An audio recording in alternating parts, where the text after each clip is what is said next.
So if you haven't noticed already, the topic today is about hope. Hope, that grows you. It does expose that magnificence beneath the skin. There's a wonderful story about a grown grandson who was going to see his grandmother on Christmas Eve. She had just moved into a new apartment, and so she was giving him directions and instructions of how to get there and how to find him. And so she told him how to get there and said, and so when you get there, they'll just press the button and you'll come through the gate and then go over to building F. And when you get to building F, press the button with your elbow and I will buzz you in. And then go down and find the elevator, and when you get on the elevator, use your elbow and press the third floor, and then you'll head up to the third floor. When you get to the third floor, go over and find room T311, and then use your elbow and press my doorbell, and I'll come and let you in. And he said, okay, Grandma, I can find you, and I'll get there, but I have a question. Why do I need to use my elbow? And she said, well, I hope you're not coming empty-handed, are you?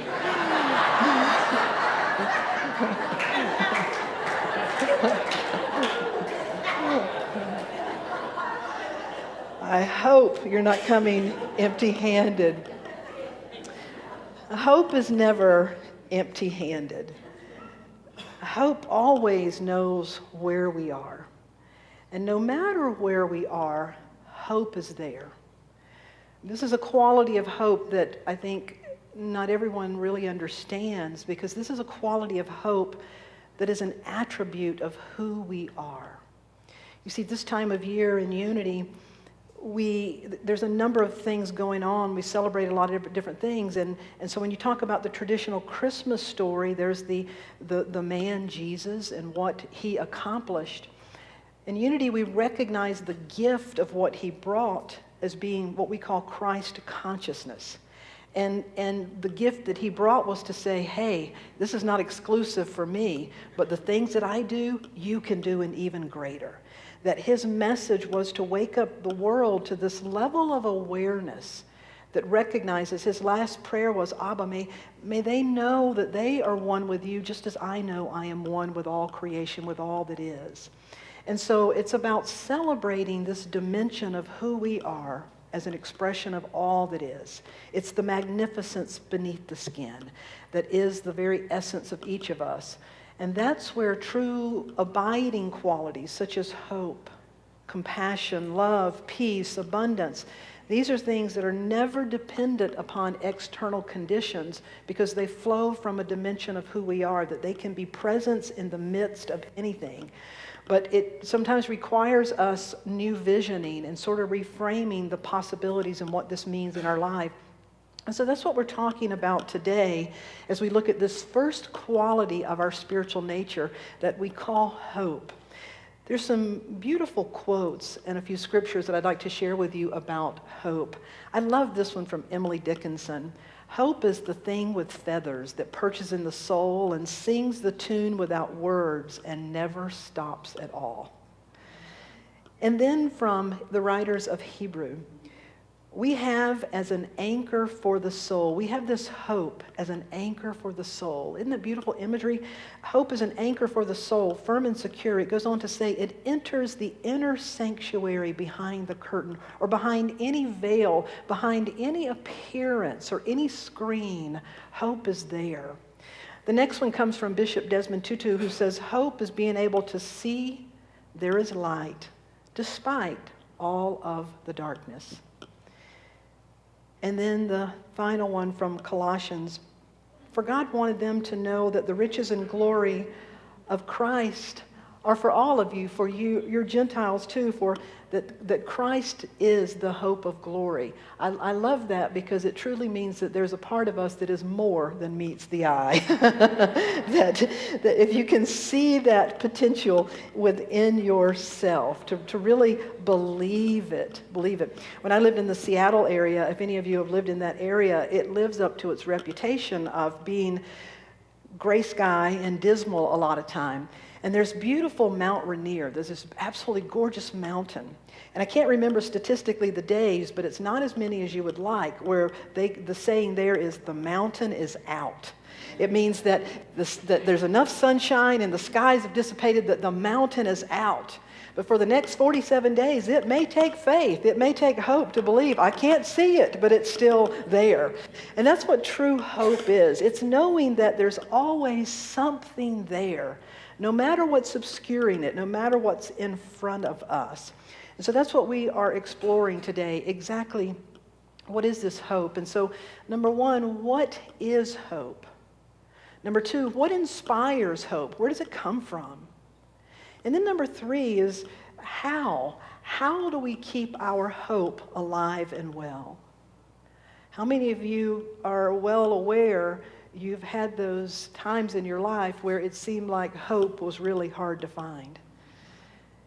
You know, life would not be what it is if there weren't those times, because it's those dark places, sometimes known as the dark night of the soul, that we'd come to discover what we're made of. We really come to discover what it is we're made of in that particular time. So, what is hope? A way to look at something like this sometimes is to say, well, what is the opposite of it? What is hope not? So the opposite of hope then is to be hopeless. And to be hopeless is to be in despair. I don't think there's any more alarming words than to hear someone say, I'm sorry, there is no hope. You know, you can just feel that in the gut. It's like, I'm sorry, there's no hope. That when there's no hope, there's no life, there's no possibility. And so hope is what keeps our life and liveliness alive and well. There's despair in your life when you don't see a way out, when things feel hopeless. Consider some examples. Consider a 12-step program. A 12-step program, as I'm sure most of you know, is a set of beliefs and practices that is a path of transformation. It is a path of broken hopelessness to following some steps to finding your way to hope, to being filled with hope. And for many people, it's a lifeline of walking those, holding on to something until they can get there. The first step, the number one step in a 12-step program is realizing, it's like I say, Houston, we have a problem. You know, the first step in any kind of change is, first of all, to recognize that there's a need for change. So in order to change, you need to recognize, well, there's a problem here. I need to change. The first step through Alcoholics Anonymous says, we admitted we were powerless over alcohol, that our lives had become unmanageable. So it's to recognize that there's a sense of feeling, there's a problem, I'm powerless, my life is out of control. Now, do you understand that if it stops there, there is a true sense of desperation? Because if it stops, there's a problem. I realize there's a problem and life is a mess. If it stops there, there's no hope. But that's why immediately there's the second step, which says, so I came to believe that there is a power greater than ourselves that could restore us to sanity. But I came to believe that there is something, there's some sort of magnificence beneath the skin. There's something within me. I have access to something that has the power to give me a new sense of life, a power to overcome. That's the difference from hopeless to having hope, is believing that there's a capacity to overcome. Every June, Unity as a worldwide movement has what's called, it's a Unity Ministers Convention and a People's Convention. We come together, and this past year it was in San Antonio, and I had the joy to be there. And one of the keynote speakers is Father Gregory Boyle. He wrote this book, Tattoos of the Heart, The Power of Boundless Compassion. Father Gregory Boyle, if you don't know, he is a Jesuit priest who lives in Los Angeles, and for over the past 30 years, he has dedicated himself to working with the gangs in that area. There are many people that support his work today because there has been such incredible transformation from back when he started in the 80s. He founded something called Homeboys Institute, where there's a restaurant, bakery, cafe, a farmer's market that takes gang members. They employ rival gang members who want to kill each other, who are trying to kill each other. But if they want a way out, they employ them. They teach them life skills, but it requires them to be willing to take off the gang symbols and to work side by side. And so you can see the incredible learning that's taking place. I was really inspired by him and just the wisdom. He was diagnosed about 15 years ago with a form of chronic leukemia. Yet through his own journey, he continues to do his work. He travels and he speaks. He has just released a second book. He's an amazing man.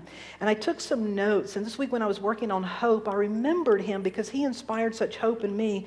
And this is what came from my notes. He said, gang violence is about a lethal absence of hope. He said, gangs are the places kids go when they discover their life to be a misery, and misery loves company. It's about kids who can't imagine their future, so they plan their funerals. There's a lethal absence of hope, because you see, hope is an essential thing, and nobody ever met a hopeful kid who joined a gang. Isn't that powerful? Because you see, when you realize there's a problem, without hope, you're doomed. If you believe that things are going to stay the way they are and the way things are ain't so good, you really feel stuck. And if you know that you need to change or things need to change and you don't see a way out, it's a terrible place to be in life.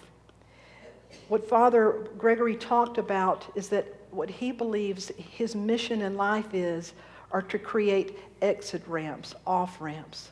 For people who are going head fast into a dead-end life, he wants them to have an exit ramp. That there is another opportunity, there is another possibility. He went on to say, without hope, there is no way to transform pain, so they keep transmitting pain. You see, without hope to transform fear, we keep transmitting fear.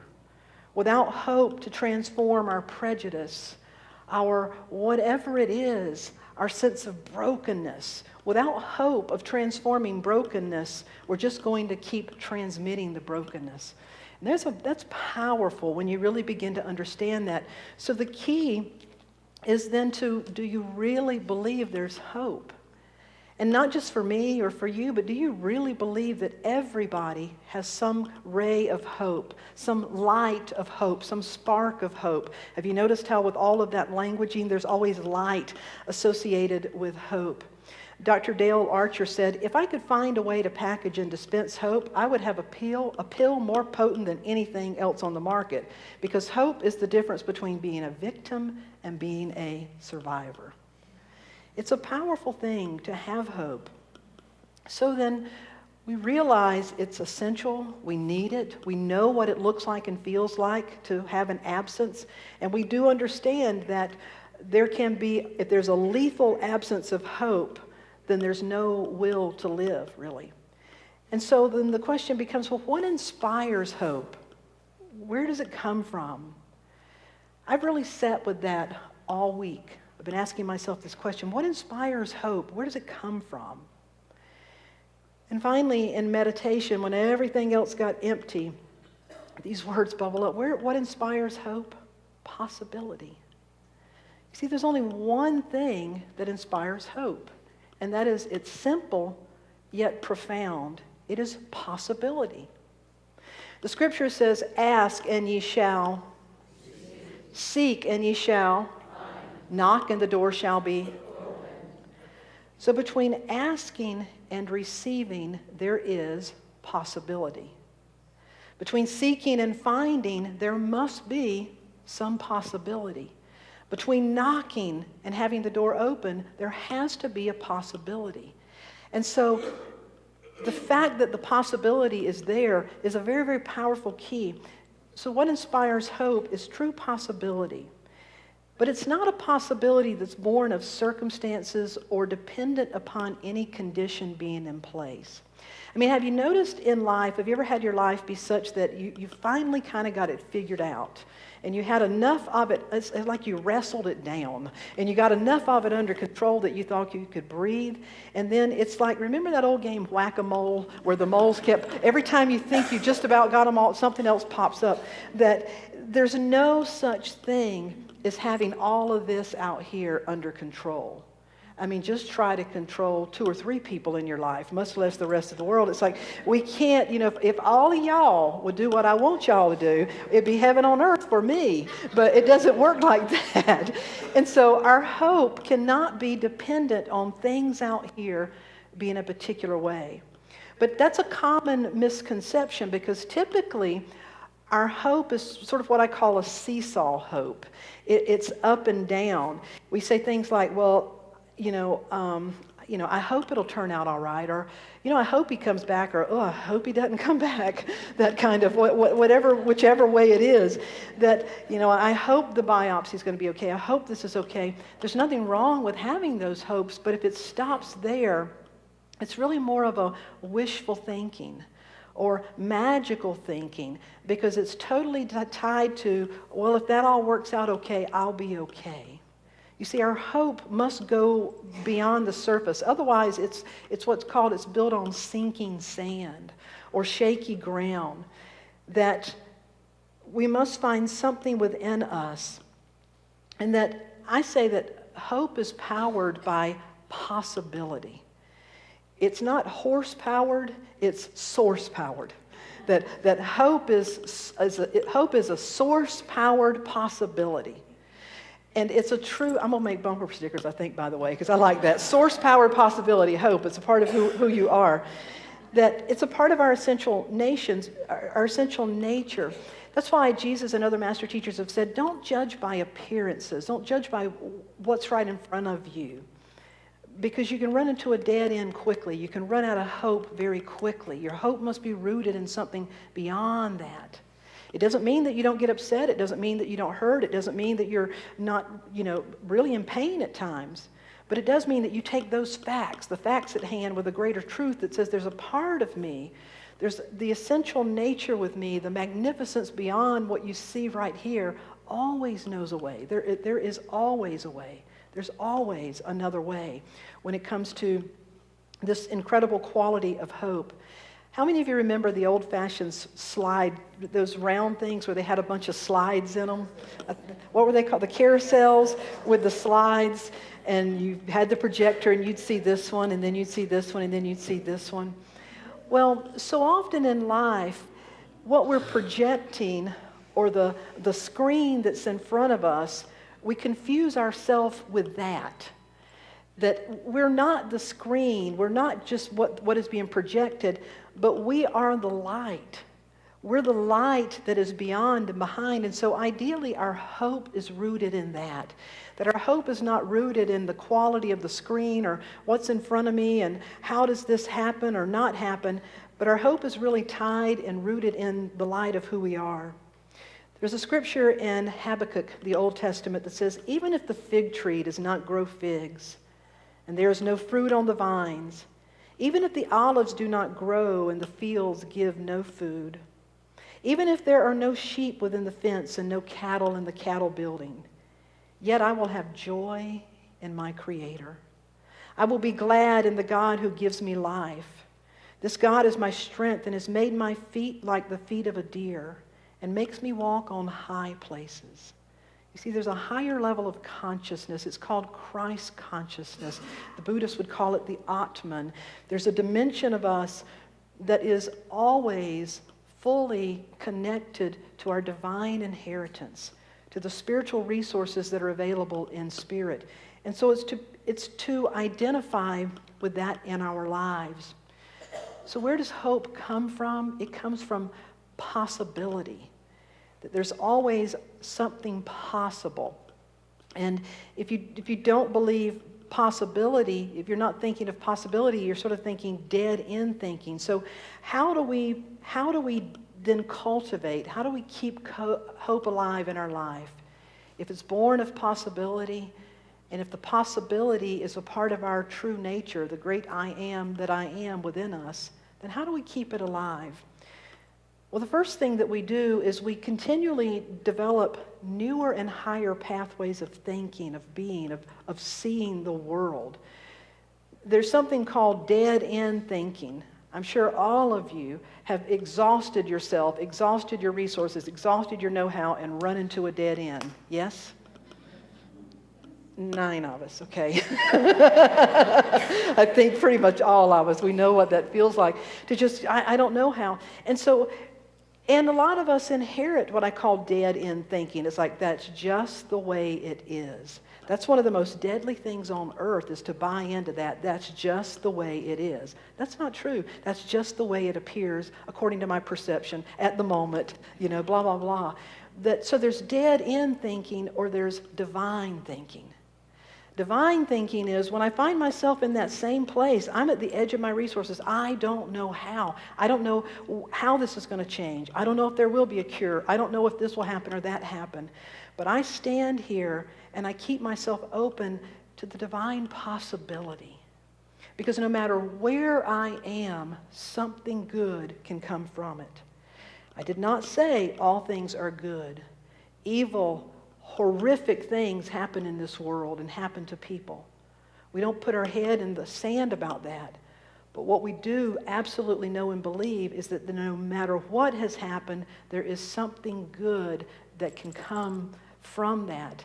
Maybe it's the compassion. Maybe it's the remembrance that I would never do that to anyone. Whatever it is, there's always some sort of quality and good that can come from that. So part of keeping hope alive is rather than dead-end thinking, continually noticing, and when that begins to happen, that's just the way it is. To just breathe in and open to the divine possibility.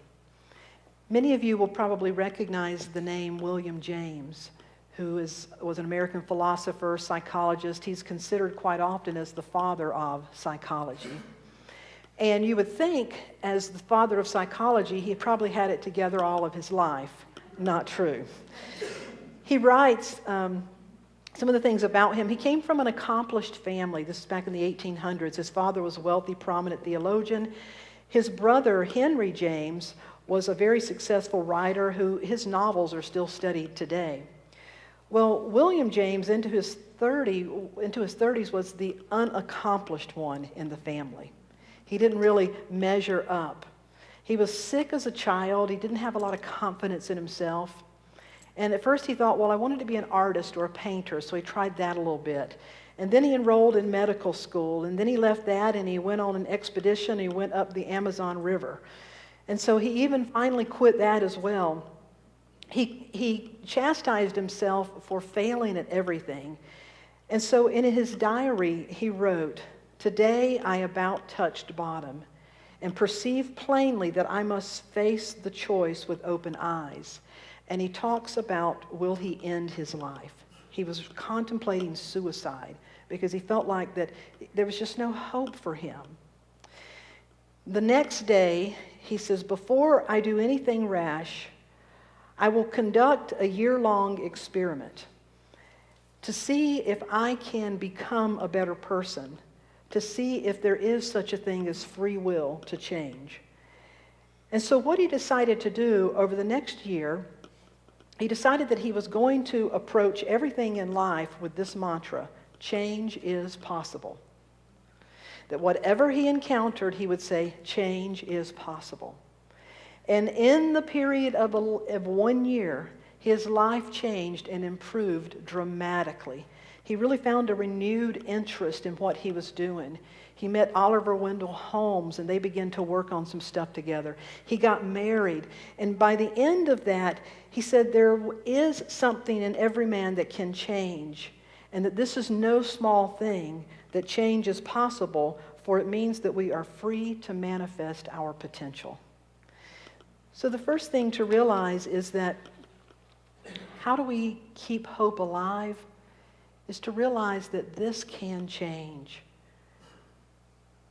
To develop new pathways of thinking.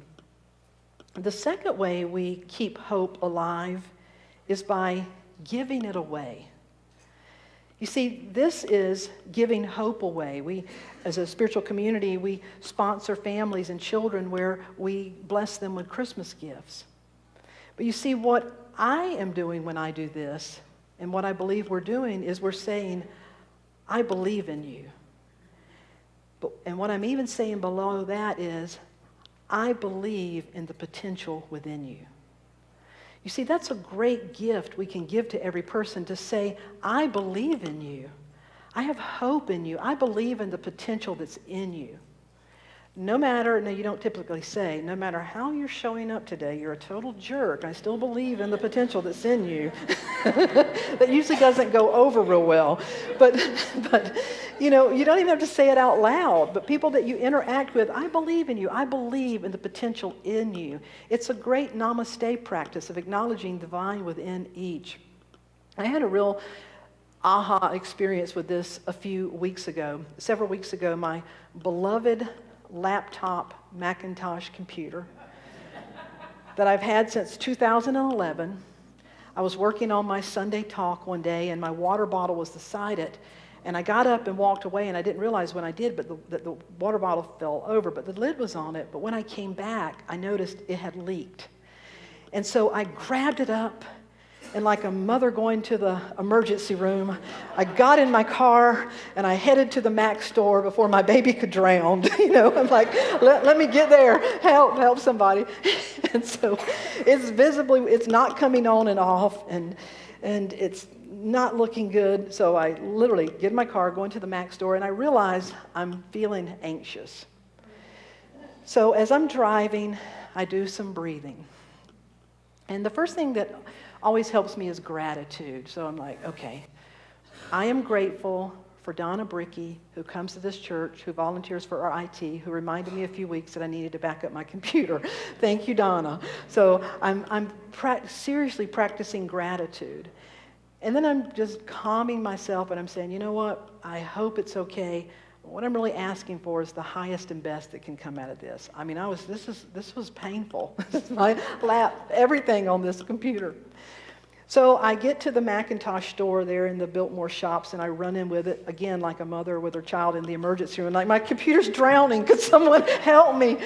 And some young man behind the counter, you know, says, come on over. And I tell him what happened, and he said, well, let's see. And so he turns it over, and he slowly takes off the screws and lifts it up, and there's water.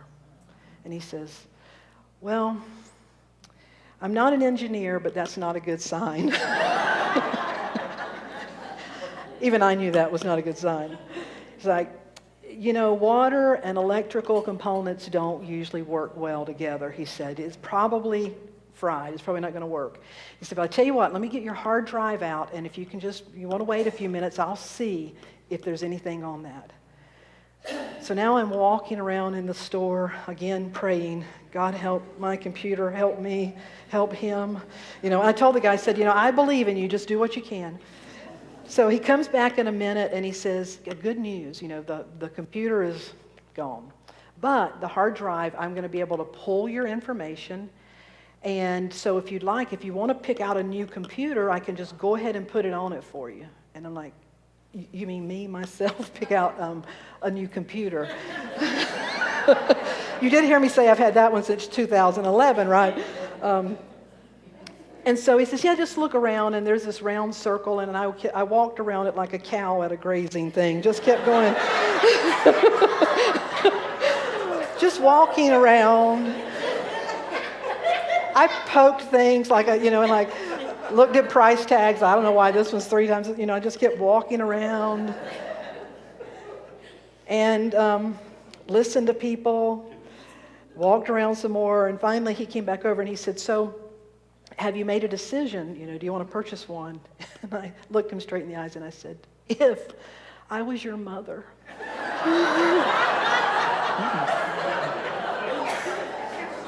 If I was your mother, and all I wanted to do was, and I explained the little things I want to do, which one would you have me get if I was your mother? And he went right straight to one and said, he said, that's easy. I'd go with this one. And I said, well, why? And he explained to me why. And I said, okay, I'll take one of them. So he gets it, and we go, and he says, okay, so you just pay for it, and you're going to have to leave it with me a while, and I'll do my best to get it over. So we start checking out, and he wants to know my email, and I say it's unityrevdarlene@gmail. R-E-V like in reverend? I said, yeah. He said, oh, that explains things. And I'm thinking, what does that explain?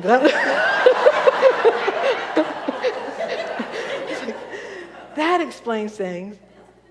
And I just said, I kind of looked at him. And he said, no, he said, I have had a terrible day.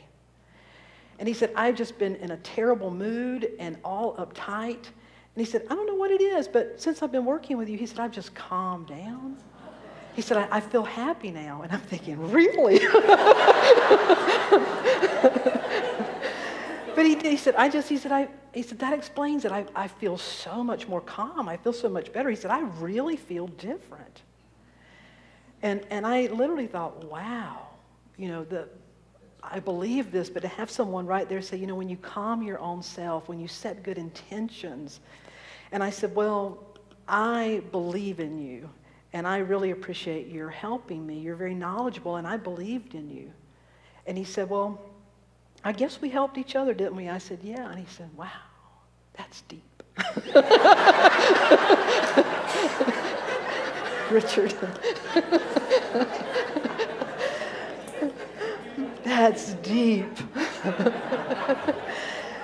But it was this wonderful connection we had. I mean, I just fell in love with this young guy. And he was so sweet. And he, I had to go on home and left my new baby and my old baby with him. And he called me a couple of times to let me know where it was. And so when I went back, I really did make a new friend, and I connected, and we helped each other that day. And it started with wanting the best possible outcome. I genuinely was appreciating and acknowledging his willingness to help, the fact that somebody there could help. And something magical happened between us. Hope is born of that. It's about always being willing to discover new ways of being, to move beyond any dead end. It's about discovering and honoring the gifts of the people within us. To take time to say, I believe in you. And you can wholeheartedly mean it if you believe in the spirit that is within them. That's the greatest gift we can give to one another, to say, I believe in you. It calls people into their magnificence. And the third thing, and to me, I think this is the most important, is to develop a greater sense of I am than I am awareness. The I am is the part of us that exists beyond form. We call it in unity the Christ. The Hindus call it the Atman. Some call it the divine spark. Some call it the unnameable. It's that perfect pattern. It's God incarnate, imbued within all creation. And in humanity, it's known as, I call it the Christ. To develop a greater sense of I am that I am. Many of you, when you came in, received a little piece of paper. If you didn't get one, we've got others. But I want to, if you'll show me this quote. This comes from Ernest Holmes, and I love the way he says this. Would you read this with me together? I live in the faith that there is a presence and power greater than I am that nurtures and supports me in ways I could not even imagine. I know that this presence is all-knowing and all-power and always right where I am. Marianne Williamson says, I now take up the mantle of your magnificence. I release any limitation, and I now take up the mantle of the great I am magnificence. That's what hope is born of. That's how we keep hope alive, is to continually immerse yourself to say, I believe in you. I believe in what's in you. And I believe in what's in me, and I want to express it in greater and greater ways. This song by the late Reverend Sky St. John just expresses this beautifully as a prayer of hope and knowing the truth of who we are. Gentle Spirit, flow in me. Gentle Spirit, grow in me. Gentle Spirit, show in me. Gentle Spirit, know in me. You got it once again. Gentle Spirit, flow in me. Gentle Spirit, grow in me. Gentle Spirit, show in me. Gentle Spirit, know in me. I invite you to close your eyes. Gentle, holy, whole Spirit of life, our very breath, Spirit, is in itself, it is life living us. There is no part of us that exists outside of all that is, the creative. And every fiber of our being is imbued with the one life. And the one life is pure purpose and potentiality. If we ever find ourselves feeling hopeless, let us lean into a greater understanding of who we are as an expression of all that is. Let us be willing to ask others to hold our hands and hold that hope for us as we walk through those weary times, because we're in this together. I can know the truth for you, and you can know the truth for me.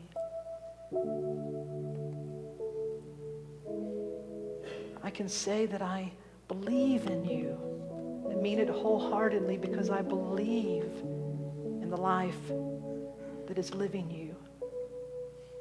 And you can believe in me because you're believing beyond appearance. You're believing beyond to what's beneath the surface.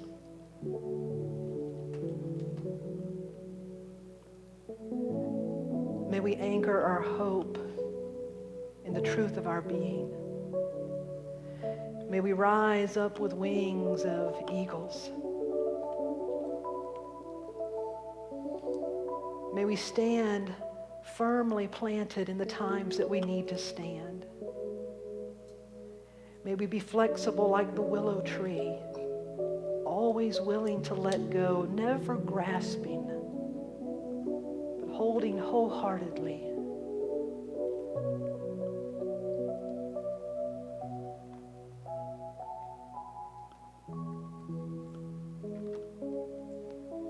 I live in the faith that there is a presence and a power greater than I am, yet that is the dimension of all that I am. That nurtures me and sustains me and supports me in ways that sometimes I can't even imagine. And yet I dare imagine. And I know that this presence is all-knowing and all-power and is always right where I am.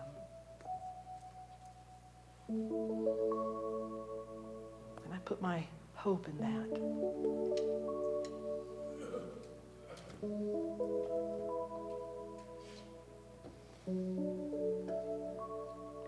And gentle Spirit flows in me. Gentle Spirit grows in me. Gentle Spirit shows in me. Gentle Spirit knows in me. So if you haven't already done so, I invite you to open your eyes. Wiggle your fingers and your toes and feel that breath. Look around and silently send that says, I believe in you. I believe in what's in you. I believe in you. I believe in what's in you. I believe in you. And I'm going to invite you to stand. Let us sing this song together, Gentle Spirit. Gentle Spirit flows in me. Gentle Spirit grows in me. Gentle Spirit shows in me. Gentle Spirit knows in me. Now imagine someone that you love and you really want them to know the light that they are. Just hold that person. And then grab a politician that you really want them, some world leader, somebody that you really want them to know the truth and the light of who they are.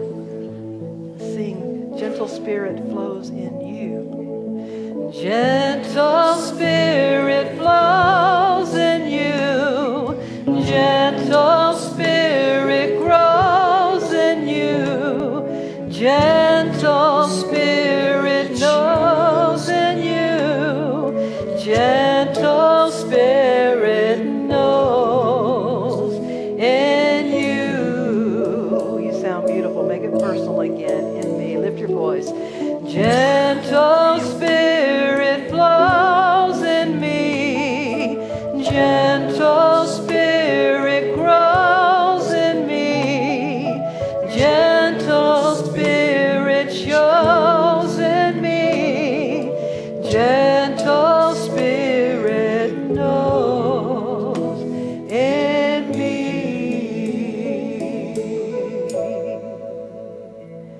Would you turn to one person and tell them, I believe in you. I believe in what's in you. I believe in you. I believe in what's in you.